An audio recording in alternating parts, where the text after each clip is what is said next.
Hello everyone, this is our Group 4 research presentation. We designed our mini house with the goal of addressing these three main issues: environmental, economic, and societal sustainability. The first goal is achieving a state of environmental sustainability, one in which the demands placed on the environment can be met without reducing the capacity to allow all people to live well. The main obstacles to achieving environmental sustainability include waste management, water management, and clean energy generation.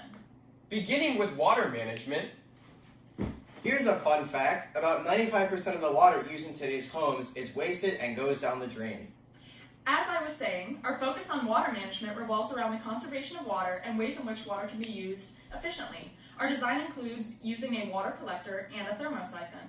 the goal of the water collector is to conserve the amount of water used in daily activities, such as showering and washing dishes, while the thermosiphon uses sustainable energy practices to heat water for daily activities.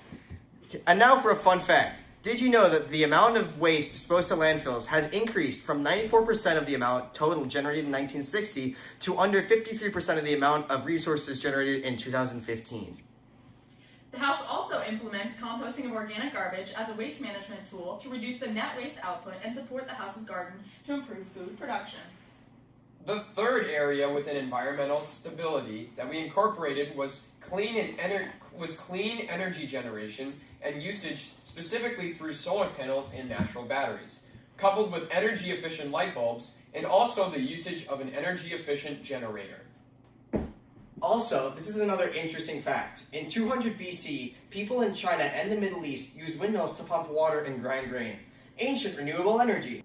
Next, we looked at concerns surrounding economic sustainability, focusing on structural stability, minimizing resource costs, and utilizing insulation to reduce heating spending. It's an example of an economically sustainable house can produce indefinitely at low costs. The first area that we considered was ensuring the use of structurally stable materials to reduce the required and expensive upkeep involved with housing and maintenance, while also ensuring that materials are environmentally sustainable. Oh boy, do I know I have a fun fact! Millions of years of evolution have produced natural materials ideally suited to the jobs they do. A spider's web is, weight for weight, 10 times as strong as steel and far more elastic. Isn't that interesting? Sure.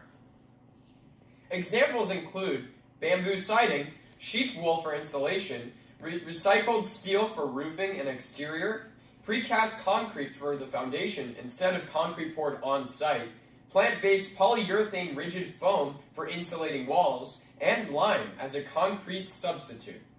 As well, saving on resources, the use of water recollection and energy conservation is economically sustainable by reducing the necessary spending on resources. Fun fact time! Concrete is the most commonly used composite. About 10 billion tons are made every year, more than 1 cubic meter per every person on Earth. Lastly, in relation to insulation, our house utilizes sheep insulation to reduce the amount spent on heating. The rigid polyurethane foam used for the walls also contains air pockets, which act as a great insulator. You know what's next? No, it's not a commercial break, it's a fact. The earliest form of insulation was during the Middle Ages, when the walls of homes were stuffed with mud and straw to keep out the cold. Finally, we looked at societal sustainability, which is the ability of a social system, such as a country, to indefinitely function at a level of social well-being, which optimizes quality of life for members and their descendants. The areas that we looked to improve in were food, soundproofing, and modular design. The first issue we addressed was self-sufficiency in terms of the food supply. And so our house has a small garden and paddock for livestock, such as sheep and chickens. In keeping with the themes of community sufficiency, the garden is able to overproduce for others around. Here's a fact. The Mesoamericans traded chocolate as a luxury item. Pretty interesting, huh? The house also has soundproofing panels to prevent disturbances of the public peace and order, maximizing the social happiness of those around the world. Our house also has a modular design to allow for future expansion and to accommodate an influx of new residents. And now, lastly, we see the floor plan for our house, with the bedroom that sits as a loft above the first level bathroom and storage area. Thank you for watching our presentation. Here are our sources. Thank you.